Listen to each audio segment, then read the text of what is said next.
কাজ করছি। আমরা বলছিলাম গণভোটে হ্যাঁ জয়ী হলে আর ফ্যাসিবাদ ফিরবে না, কিন্তু একটা দল গতকালকেও দেখেছি তৃণমূল পর্যায়ে না আর পক্ষে ক্যাম্পেইন করছে। গতকালকেও দেখেছি তারা তৃণমূলে গণভোটে না আর পক্ষে ক্যাম্পেইন করে করে আবারও ফ্যাসিবাদ হওয়ার স্বপ্ন দেখছে। আমরা কি জুলাইয়ের 1000 শহীদ হওয়ার পরে সেটার প্রতিশোধ ইনশাল্লাহ হ্যাঁ ভোটের মধ্য দিয়ে দিব তো ইনশাল্লাহ? আমরা হ্যাঁ ভোটকে জয়ী করবো ইনশাল্লাহ। শেষ করব সর্বশেষ পয়েন্ট বলে, সেটি হচ্ছে আমিরে জামাত ঘোষণা দিয়েছেন তার মন্ত্রণালয়, তিনি যখন প্রধানমন্ত্রী হবেন, তার দল যখন জিতবেন, 11 দলীয় জোট যখন জয়ী হবে, তার মন্ত্রণালয়কে পরিচালনা করার জন্য, সিদ্ধান্তকে প্রশ্ন করবার জন্য, সঠিক পথে পরিচালনা করার জন্য আলাদা একটি কাউন্সিল থাকবে, যে কাউন্সিল এটিকে সুপথে পরিচালিত করবে।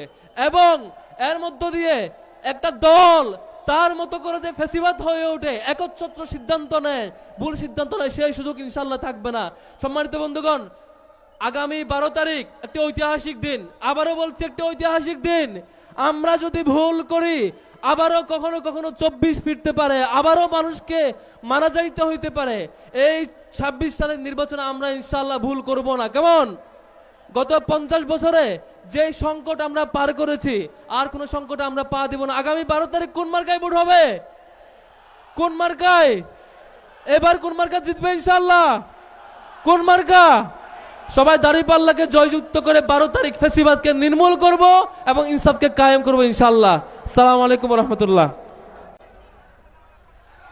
আলহামদুলিল্লাহ, আমরা বক্তব্য শুনলাম ডাকসুর জিএস এস.এম. ফরহাদ ভাইয়ের কাছে। ইনশাল্লাহ আগামী দিনে এই ডাকসুর মতো গোটা বাংলাদেশে দাঁড়িপাল্লার ভূমিধস বিজয় হবে। এ পর্যায়ে আমাদের সকাল থেকে যার বক্তব্য শোনার জন্য নওগাঁ জনতার লক্ষ লক্ষ জনতা ওদের আগ্রহে অপেক্ষা করছেন, এ পর্যায়ে বক্তব্য রাখবেন রাজপথের সৎ ও সাহসী নেতৃত্বের প্রতীক, জনগণের অধিকার রক্ষায় আপোষহীন নেতৃত্ব, দুর্নীতি চাঁদাবাজ মুক্ত বাংলাদেশ গড়ার স্বপ্ন দ্রষ্টা, ন্যায় ও ইনসাফ কল্যাণময় দেশ গঠনের রূপরেখা প্রদানকারী বিশ্ব ইসলামী আন্দোলনের পুরোধা মানবিক নেতা, ইনশাল্লাহ আগামী দিনের বাংলাদেশের যিনি প্রধানমন্ত্রী হবেন, বাংলাদেশ জামাত ইসলামের সম্মানিত আমিরে জামাত জননেতা জনাব ডাক্তার শফিকুর রহমান, জননেতা জনাব ডাক্তার শফিকুর রহমান।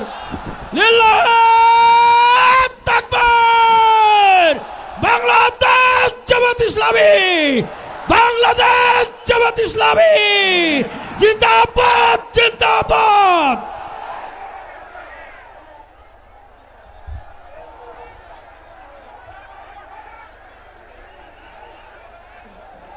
আসসালামু আলাইকুম ওয়া রাহমাতুল্লাহ। হ্যাঁ, প্রথম সালামটা পৌঁছায় নাই সব জায়গায়। আসসালামু আলাইকুম ওয়া রাহমাতুল্লাহ। প্রিয় নওগাঁবাসী, আপনারা কেমন আছেন? আলহামদুলিল্লাহ রাব্বিল আলামিন, ওয়াসসালাতু ওয়াসসালামু আলা রাসূলিহিল কারীম ওয়া আলা আলিহি ওয়া সাহবিহি ওয়া আহলি বাইতি আজমাইন। আসন্ন নির্বাচনকে সামনে রেখে বাংলাদেশের ইসলামী মূল্যবোধে বিশ্বাসী এবং দেশপ্রেমিক হয়েছেন, আমি তাদের সকলের প্রতি আজকে গভীর কৃতজ্ঞতা এবং অভিনন্দন জ্ঞাপন করছি। বিশেষ করে শহীদদেরকে গভীর শ্রদ্ধার সাথে স্মরণ করছি। মহান রবের দরবারে দোয়া করছি আল্লাহ যেন তাদের উত্তম শাহাদাত কবুল করেন। শহীদ পরিবারগুলোকে আল্লাহ যেন ধৈর্য ধরার তৌফিক দান করেন। আমরা যারা রয়ে গেছি এ দায়িত্ব পালনের জন্য তাদের রেখে যাওয়া দায়িত্ব আমরা যেন পালন করতে পারি। যে আকাঙ্ক্ষা নিয়ে তারা রাস্তায় নেমেছিল সে আকাঙ্ক্ষা যেন পূরণ করার শক্তি আল্লাহ তাআলা আমাদেরকে দান করেন। এখানে প্রশাসনের বিভিন্ন স্তরের আইন শৃঙ্খলা বাহিনীর বিভিন্ন স্তরের সম্মানিত ব্যক্তিবর্গ রয়েছেন, আমি সকলের প্রতি অভিনন্দন এবং ধন্যবাদ জ্ঞাপন করছি। এ বাংলাদেশ আমাদের সকলের প্রিয় জন্মভূমি। প্রিয় বাংলাদেশ ভালো থাকলে আমরাও ভালো থাকব, বাংলাদেশ ভালো না থাকলে আমরাও কেউ ভালো থাকতে পারবো না।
বিশেষ করে আম এবং লিচু দুনিয়ার বিভিন্ন দেশে এখন প্রসেসিং হয়, জুস হয়, আবার এইটাকে অন্যভাবেও মেনটেন করা হয়।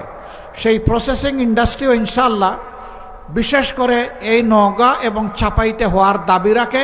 আমরা তা করব, আল্লাহ যদি আমাদেরকে সামর্থ্য দেন ইনশাআল্লাহ। কুসুম্বা মসজিদ, পাহাড়পুর বৌদ্ধবিহার, দুবলহাটি রাজবাড়ি সহ সকল প্রত্নতাত্ত্বিক স্থান সংরক্ষণ এবং পর্যটন কেন্দ্র হিসাবে গড়ে তোলা। পর্যটন এখন বিশ্বে অন্যতম একটা আয়ের উৎস। বাংলাদেশে বিপুল সম্ভাবনা থাকা সত্ত্বেও অবহেলা, অযত্ন, অনাদর, দায়িত্বহীনতা এবং দুর্নীতির কারণে এই শিল্পের কোনো বিকাশ হয় নাই। এটাও হবে ইনশাল্লাহ। আপনারা শুধু দোয়া করবেন। আপাতত স্থানীয় বেশ যেগুলা অ্যাড্রেস ছিল আমি এখানে শেষ করলাম। প্রিয় সম্মানিত জনগণ, ভাই ও বোনেরা, বাংলাদেশ আগেই বলেছি আমাদের প্রিয় জন্মভূমি। 54 বছরে বাংলাদেশ বারবার সুযোগ পেয়েছে। যারা শাসন ক্ষমতায় এসেছেন তারা নিজেরা ক্ষমতাবান হয়েছেন, কিন্তু জনগণের ক্ষমতা তারা বৃদ্ধি করেন নাই। তারা জনগণের পকেট কেটে নিজেদের কপাল কিসমত বড় করেছেন। জনগণের টাকা চুরি করেছেন, ডাকাতি করেছেন, লুণ্ঠন করেছেন, ব্যাংক ধ্বংস করেছেন, বিমা ধ্বংস করেছেন, শেয়ার মার্কেট লুট করেছেন, মেগা প্রকল্পের নামে মেগা দুর্নীতি করেছেন। এই লুণ্ঠন করা টাকাগুলো দেশে রাখার সৎসাহস ছিল না বলে বিদেশে পাচার করে দিয়েছে, যার পরিমাণ হচ্ছে 28 লক্ষ কোটি টাকা। এই টাকা কার? এই টাকা আপনাদের। এই টাকা কার? এই টাকার মালিক জনগণ।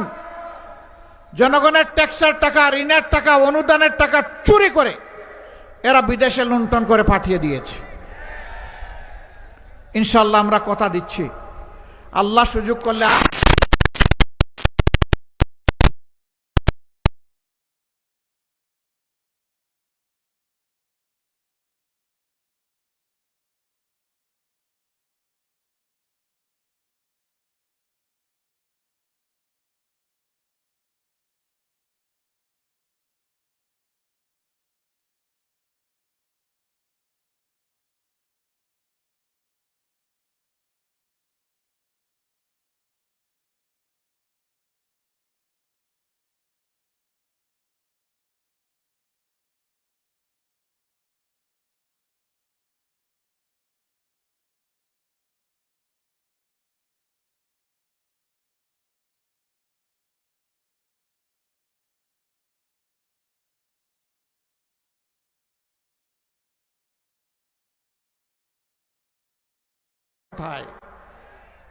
আমরা দেখব বাংলাদেশের প্রিয় জনগণ কোন জায়গায় বেশি দুঃখে কষ্টে আছে, সেই জায়গার সমাধানটা হবে আগে ইনশাআল্লাহ।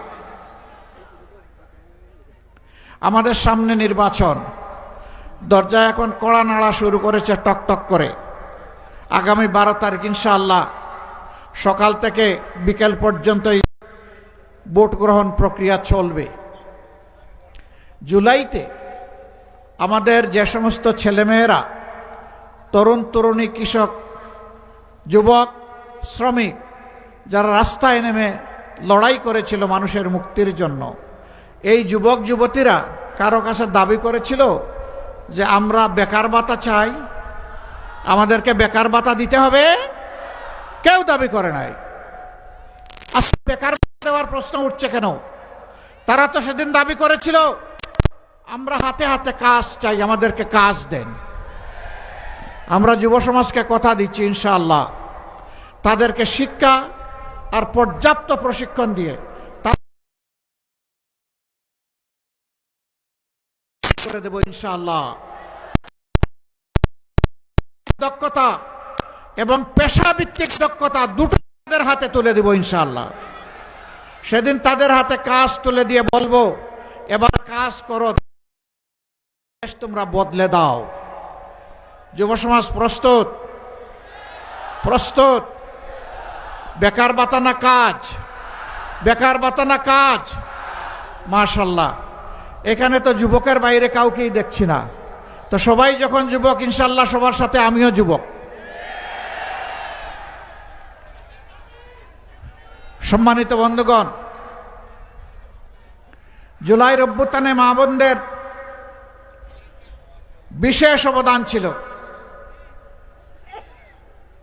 আপনারা জানেন জুলাই মাসের 15 তারিখ ঢাকা বিশ্ববিদ্যালয় ক্যাম্পাসে আমাদের কলিজার টুকরা ছাত্রীদের, মেয়েদের গায়ে যখন গুন্ডা বাহিনী, সন্ত্রাসীরা হাত দিয়েছিল, সারা বাংলাদেশ একসাথে জ্বলে উঠেছিল। প্রতিবাদে, বিক্ষোভে সমস্ত বাংলাদেশ ফেটে পড়েছিল। আর তারপরের দিন গর্বিত উত্তরবঙ্গবাসী, আপনাদেরই সন্তান, পার্শ্ববর্তী রংপুর, সেই রংপুর বেগম রোকেয়া বিশ্ববিদ্যালয়ের কৃতি ছাত্র, মেধাবী ছাত্র, আমাদের অহংকার, জাতির অহংকার, জুলাইয়ের আইকন আবু সাইদ রাস্তায় নেমে বিপ্লবের নেতৃত্ব দিয়েছিল। সে বলেছিল হয় আমাকে আমার অধিকার দে, না হয় একটা গুলি দে। ডানা মেলে বলেছিল বুকের ভিতরে তুমুল ঝড়, বুক পেতেছি গুলি কর। 1, 2, 3টা গুলি বুকে নিয়েছে, পিঠে নেয় নাই।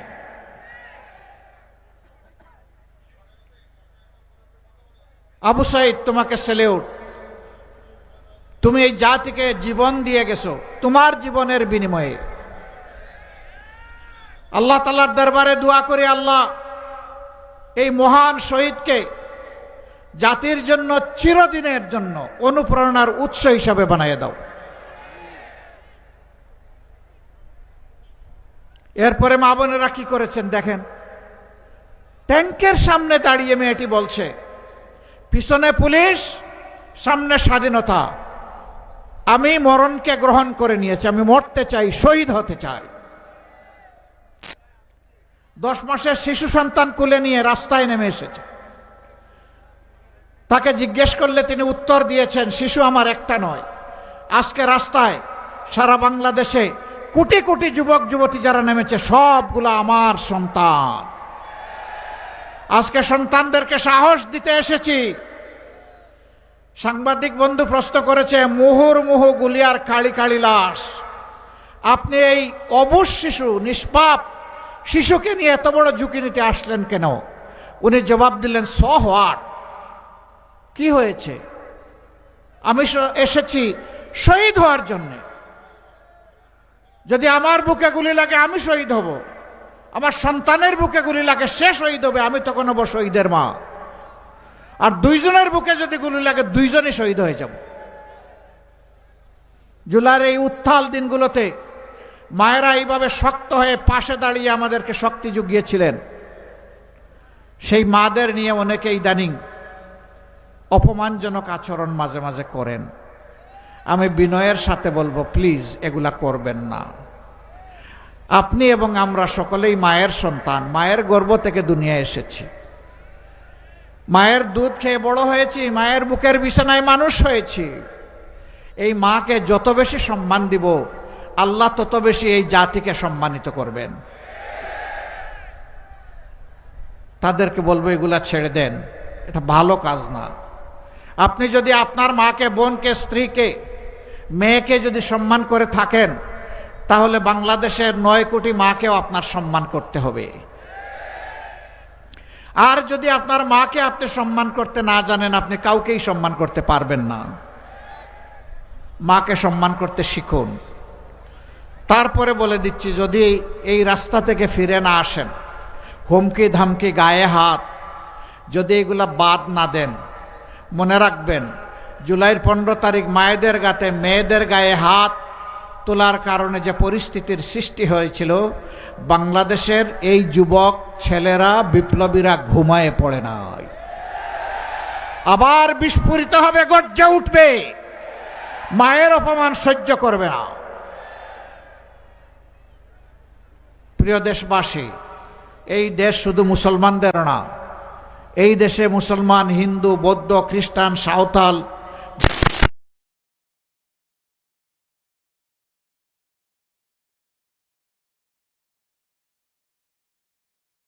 মুখামুখি লাগিয়ে রাখা হয়েছে। আমরা ঘোষণা দিয়েছি, আমরা বাংলাদেশে কোনো মেজরিটি মাইনরিটি মানব না। এদেশের সমস্ত বৈধ নাগরিক এবং এদেশে যারা বসবাস করেন, তারা সকলেই বাংলাদেশের দেওয়া, বাংলাদেশের সংবিধান অনুযায়ী তাদের সমস্ত অধিকার সমানভাবে ভোগ করবেন। এখানে কোনো বৈষম্য চলবে না।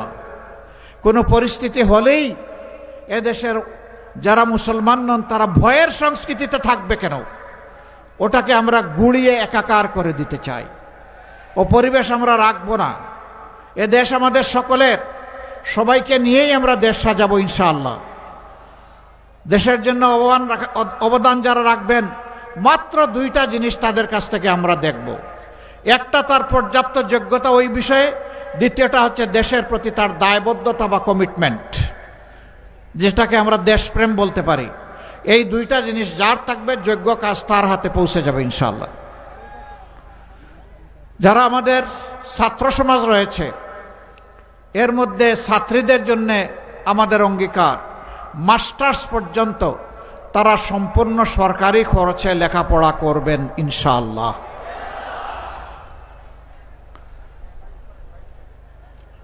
সকল শিশুর জন্য আমাদের অঙ্গীকার, একটা মায়ের শিশুকে আমরা লেখাপড়ার বাইরে থাকতে দিব না। যে মায়ের, যে বাবার সামর্থ্য আছে, তারা তাদের সন্তানকে লুক আফটার করবে। যার নাই, ইনশাআল্লাহ রাষ্ট্র এবং সরকার তার দায়িত্ব নেবে। আমরা চাই, আল্লাহর কাছে দোয়া করি, শুধু রাজার ছেলে রাজা নয়, বংশ পরম্পরায় নেতা নয়, বরঞ্চ আজকে যিনি কঠোর পরিশ্রম করে রিক্সা চালান, নুন আনতে যার পাট্টা পুরায়, তারও যদি মেধাবী ছেলে থাকে, সেই মেধাকে বিকশিত করে আল্লাহর কাছে দোয়া করি, ওই ঘর থেকে আগামীর প্রধানমন্ত্রী যেন বের হয়ে আসে। তাহলে ওরা বুঝবে দুঃখী মানুষ কেমনে বেঁচে আছে, ওদের দায় দরদ বেশি হবে, আর ওই জমিদারি প্রথার রাজনীতি ভেঙে চুরমার হয়ে যাবে। প্রিয় দেশবাসী, 2টা ভোট। প্রথমটা গণভোট, তাই না? গণভোটে কি বলবেন আপনারা? হা মানে আজাদি, না মানে গুলামি। আজাদি না গুলামি? আজাদি না গুলামি? ইনশাআল্লাহ 12 তারিখের প্রথম ভোট হা। এই হা বলে বার্তা দিয়ে দিবে, এখন থেকে মানবিক বাংলাদেশও হা। সমস্ত জনগণকে নিয়ে ইনশাআল্লাহ আমরা হাকে বিজয়ী করব। দ্বিতীয় ভোটটি হচ্ছে সরকার গঠনের ভোট। আমাদের অঙ্গীকার, চাঁদাবাজি আমরা করি না, চাঁদাবাজি কাউকে করতে দিব না। দুর্নীতি আমরা পছন্দ করি না, বগলের নিচে দুর্নীতিবাজদেরকে আশ্রয় দেব না। ব্যাংক ডাকাতি আমরা করি না, কোনো ব্যাংক ডাকাতের সাথে আমাদের কোনো আপোষ রফা হবে না। মামলা বাণিজ্য আমাদের খাসলত নয়, মামলা বাণিজ্য যারা করেছে তাদেরকেও আইনের আওতায় আনা হবে। নিরীহ মানুষকে কষ্ট দেওয়ার জন্য, নিরীহ মানুষের উপর জুলুম করার জন্য।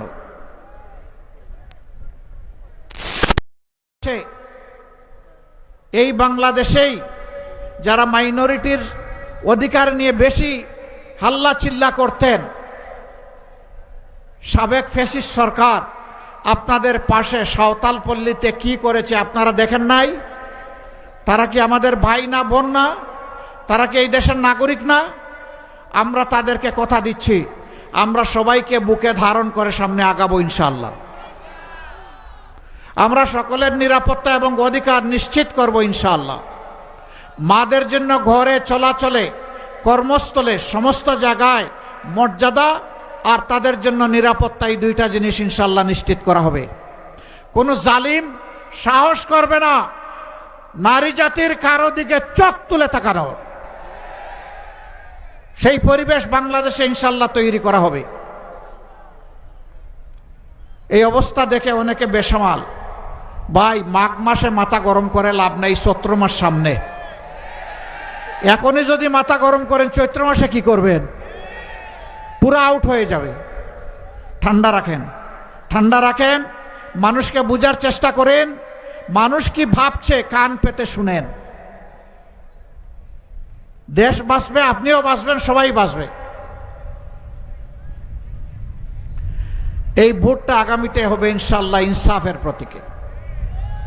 আমরা 11 দল যে যেখানে সমন্বয় করে আমরা নিয়েছি, যাকে যে মার্কা যেখানে তুলে দেওয়া হয়েছে, এটা আমাদের 11 দলের মার্কা। এইখানে এনসিপি আছে, ইসলামী বাংলাদেশ মজলিস আছে, খেলাফত মজলিস আছে, নিজামে ইসলাম পার্টি আছে, এলডিপি আছে, তারপরে বিডিপি আছে। 11টা দল আমরা একত্রিত হয়েছি। নওগাঁয় সব কয়টি আসনেই আল্লাহর মেহেরবানি এখানে দাড়িপাল্লা। আমি এখন সেই দাড়িপাল্লা সবার হাতে এক এক করে তুলে দেব। আপনারা কি দাড়িপাল্লার সাথে আছেন? আছেন আপনারা সবাই? লড়ে যাবেন বিজয়ের জন্যে, মানবতার বিজয়, দুঃখী মানুষের বিজয়, মজলুমদের বিজয়, জনগণের অধিকার প্রতিষ্ঠার বিজয়, জনগণের রাষ্ট্র কায়েমের বিজয়। সাফ কথা, আমরা জামাতে ইসলামের বিজয় চাই না, আমরা চাই বাংলাদেশের 18 কোটি মানুষের বিজয়। 18 কোটি মানুষের বিজয় হলে এটা আমাদের সকলের বিজয়। সেই 18 কোটি মানুষের বিজয়ের লক্ষ্যে এক এক করে এখন আমরা ইনশাআল্লাহ মার্কা তুলে দেব। নওগাঁ 1 অধ্যক্ষ মাহবুবুল আলম, আসেন, ডান দিকে আসেন, ধরেন, এখানে ধরবেন শক্ত করে, 2 হাত দিয়ে ধরেন, উঁচু করে ধরেন, জাতির ভার বহন করতে হবে। মার্কা আছে? কোন সে মার্কা? আরো জুড়ে, জুড়ে সুরে ইনশাআল্লাহ 12 তারিখ সকাল সন্ধ্যা সারাদিন ইনশাআল্লাহ বিজয়মালা ইনশাআল্লাহ। মাশাআল্লাহ। নওগাঁ 2 ইঞ্জিনিয়ার এনামুল হক, ধরেন, শক্ত করে ধরেন, মাশাআল্লাহ, আরো উঁচু করে ধরেন। আরে ভাই মার্কা আছে? কোন সে মার্কা? জুড়ে সুরে ভাই বোনেরা 12 তারিখ সকাল সন্ধ্যা সারাদিন ইনশাআল্লাহ বিজয়মালা ইনশাআল্লাহ। মাশাআল্লাহ। নওগাঁ 3 মাওলানা মোহাম্মদ মাহফুজুর রহমান, মাশাআল্লাহ, শক্ত করে ধরো, 2 হাত দিয়ে, উপরে হাত, মাশাআল্লাহ। এবার হাত জায়গায় চলে গেছে। জাতির ভার নিতে হবে না? ইনশাআল্লাহ নিতে হবে। মার্কা আছে? কোন সে মার্কা? ইনশাআল্লাহ জিতে যাবে। 12 তারিখ সকাল সন্ধ্যা সারাদিন ভাই বোনেরা দলে দলে ইনশাআল্লাহ ভোট দিবেন, ইনশাআল্লাহ বিজয়মালা। মাশাআল্লাহ। তারপরে নওগাঁ 4 জেলা আমির খন্দকার আব্দুর রাকিব, ধরেন, উপরে ধরেন, এখানে ধরেন, শক্ত করে ধরেন। মার্কা আছে? কোন সে মার্কা? আরো জুড়ে, জুড়ে সুরে ইনশাআল্লাহ 12 তারিখ জিতে যাবে ইনশাআল্লাহ। বিজয়মালা মাশাআল্লাহ। নওগাঁ 6, সরি নওগাঁ 5, অ্যাডভোকেট আসম সাহেব, জেলা সেক্রেটারি। ধরেন, শক্ত করে ধরেন, 2 হাত দিয়ে ধরেন। আমার মতো খাটো মানুষ তো হাত আর কত উপরে উঠাবে, ক্ষমা করে দিবেন। মার্কা আছে? কোন সে মার্কা? ইনশাআল্লাহ 12 তারিখ বিজয়মালা, সারাদিন সকাল সন্ধ্যা দলে দলে ইনশাআল্লাহ জিতে যাবে মাশাআল্লাহ। নওগাঁ 6, মোহাম্মদ খবিরুল ইসলাম, ইনশাআল্লাহ সবার খবর ঘরে ঘরে রাখবেন ইনশাআল্লাহ। মার্কা আছে? শেষ মার্কাটায় জুড়ে সুরে, আরো জুড়ে, আরো জুড়ে, আকাশ বাতাস কাঁপিয়ে দেন ইনশাআল্লাহ। 12 তারিখ জিতে যাবে বিজয়মালা ইনশাআল্লাহ। মাশাআল্লাহ। এই যে জোয়ার শুরু হয়েছে, দোয়া করেন। এই জোয়ার তিস্তা পাড় থেকে শুরু করে, দক্ষিণে সমুদ্র পাড় থেকে শুরু করে, পশ্চিমে সুন্দরবন থেকে শুরু করে, পূর্বে জাফলং থেকে শুরু করে, এই মুক্তির জোয়ার যেন গণভবন, বঙ্গভবন, সংসদ ভবন সব জায়গায় পৌঁছে যায়। আল্লাহ যেন কবুল করেন। শহীদ আর একটা আহতদের একটু ক্রেস্ট দিবে। আচ্ছা, এখানে 2 জন শহীদ আছেন, মানে শহীদ পরিবারের লোক আছেন। তো আমরা শহীদের মা, আলহামদুলিল্লাহ আমাদের পক্ষ থেকে সকল শহীদদেরকে আমরা এই ক্রেস্ট দিচ্ছি। আপনি এটাকে যত্নের সাথে সংরক্ষণ করবেন আর আমাদের জন্য দোয়া করবেন। আমার সন্তান শহীদ হওয়ার সময় এই কবিতাটাও লিখে শহীদ হয়েছে, এটা আপনার জন্য আমি অনেক শুকরিয়া। আপনি পড়বেন, দেখবেন, ও অনেক শহীদের মা তার কলিজার টুকরা শহীদ হওয়ার আগে একটা কবিতা লিখেছিল, সেই কবিতাটা তিনি আমাকে উপহার দিয়েছেন। হে আল্লাহ, তার এই সম্মান, তার এই ইজ্জত তুমি বাড়িয়ে দাও। যে সম্মান তিনি আজকে দেখালেন, এর বিনিময়ে দুনিয়া এবং আখিরাতে আল্লাহ এই শহীদ মাকে তুমি সম্মানিত করো। শুকরিয়া। আর আহতদের পক্ষে সিম্বলিক ফিরোজ হোসেন, তার হাতে আমরা একটা ক্রেস্ট তুলে দিচ্ছি। আল্লাহ রাব্বুল আলামিন তাদের এই অবদান চিরদিন আমাদেরকে স্মরণ করার তৌফিক দান করুন। আর একটা আছে? আচ্ছা, আর এখন না, নিয়ে যান। আসুন এবার মহান মাবুদের শুকরিয়া আদায় করে আমরা বিদায় নেই। লিল্লাহি তাকবীর, লিল্লাহি তাকবীর, ইনকিলাব, ইনকিলাব, ইনকিলাব, ইনকিলাব, ইনকিলাব জিন্দাবাদ। আসসালামু আলাইকুম ওয়া রাহমাতুল্লাহ।